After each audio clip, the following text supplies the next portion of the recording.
પોરબંદર શહેરમાં આવેલી ઐતિહાસિક ઇમારત સ્ટેટ લાઇબ્રેરી હાલ જર્જરિત હાલતમાં છે. રોમન અને ગોથિક શૈલીમાં આ ઇમારતનું બાંધકામ કરવામાં આવ્યું હતું, પરંતુ હાલ ઇમારત અતિ બિસ્માર હાલતમાં છે, જે અંગે અનેક અહેવાલો બાદ અંતે મહાનગરપાલિકા દ્વારા 4.5 કરોડની રકમ મંજૂર કરી ઇમારતનું નવીનીકરણની કામગીરી શરૂ કરાઈ છે. શહેરમાં બંદર રોડ પર સ્ટેટ લાઇબ્રેરી નામે ઓળખાતી દેસાઈ નાનજી ગોકુલજી અને શેઠ ઝવેર શાહ હરજીવન સાર્વજનિક ગ્રંથાલય આવેલી છે. આ લાઇબ્રેરીની સ્થાપના સન 1886માં થઈ હતી. 138 વર્ષ પૂર્વે ગ્રીક શૈલીમાં બનાવેલ સ્ટેટ લાઇબ્રેરીની ઇમારતનું ઉદ્ઘાટન વહીવટીદાર કર્નલ લેલીના હાથે રાણા વિક્રમાદજીની હાજરીમાં થયું હતું. 1887માં રાણી વિક્ટોરિયાની ડાયમંડ જ્યુબિલી ઉજવવામાં આવી, જેની યાદમાં ટાઉન હોલ સ્ટેટ લાઇબ્રેરીનું આ ભવ્ય સ્થાપત્ય સર્જન પામેલું છે. લાઇબ્રેરીની ઉપરના ભાગે વિશાળ હોલ આવેલો છે, જે રાજવીઓના સમયનો છે. મહાત્મા ગાંધી જ્યારે વિદેશથી 1915માં અભ્યાસ કરી પરત આવ્યા હતા, ત્યારે ખાસ સ્વાગત સમારોહ આ ઐતિહાસિક હોલમાં યોજાયો હતો, જેમાં શહેરના શ્રેષ્ઠીઓ પણ ઉપસ્થિત રહ્યા હતા. આ લાઇબ્રેરી ઐતિહાસિક અને હેરિટેજ કક્ષાનું બિલ્ડિંગ ધરાવે છે. આ બિલ્ડિંગનું નિર્માણ રોમન શૈલીમાં થયું છે. આ બિલ્ડિંગમાં હાલ મરામત અને રિપેરિંગ કરવાની જરૂર છે. આ ઐતિહાસિક મકાન જર્જરિત હાલતમાં છે. આ લાઇબ્રેરીનો અનેક વિદ્યાર્થીઓ રેગ્યુલર ઉપયોગ કરી લાભ લઈ રહ્યા છે. અનેક વડીલો પણ આ જગ્યાનો ઉપયોગ કરે છે. હાલ આ ભવ્યથી ભવ્ય ઇમારતનું યોગ્ય સમારકામ અને જાળવણી કરવી અતિ આવશ્યક છે.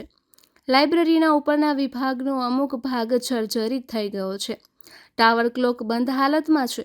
લાઇબ્રેરી વિભાગ પણ અનેક સુધારા વધારા અને સમારકામની જરૂર છે, જે અંગે અનેક અહેવાલો બાદ અંતે તેના નવીનીકરણ માટે મહાનગરપાલિકાએ 4.5 કરોડ જેવી માતબર રકમ મંજૂર કરી છે અને હાલ તેના નવીનીકરણની કામગીરી ચાલી રહી છે.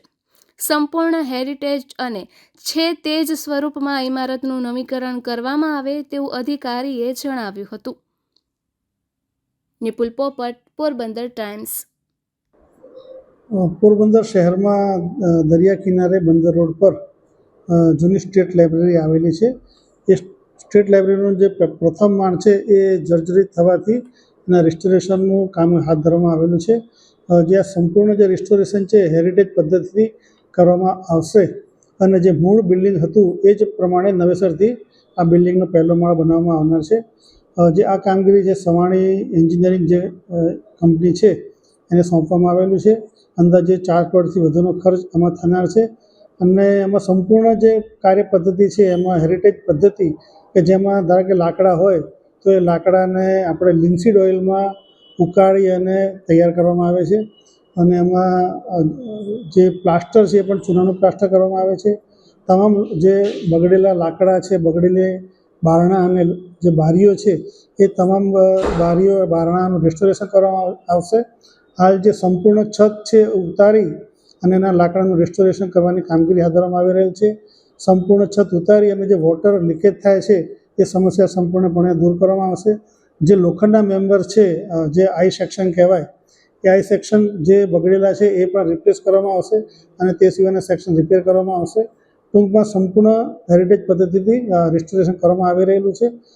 ત્યાં જે ઘડિયાળ આવેલી છે એ ઘડિયાળ પણ આપણે રિપેરિંગ કરવામાં આવશે અને જે સંપૂર્ણ જે ઘડિયાળનો ટાવર હતો એ ટાવરની જે અગાઉની જે ઊંચાઈ હતી એ ઊંચાઈ સુધીનું રિસ્ટોરેશનનું કામ પણ કરવામાં આવનાર છે.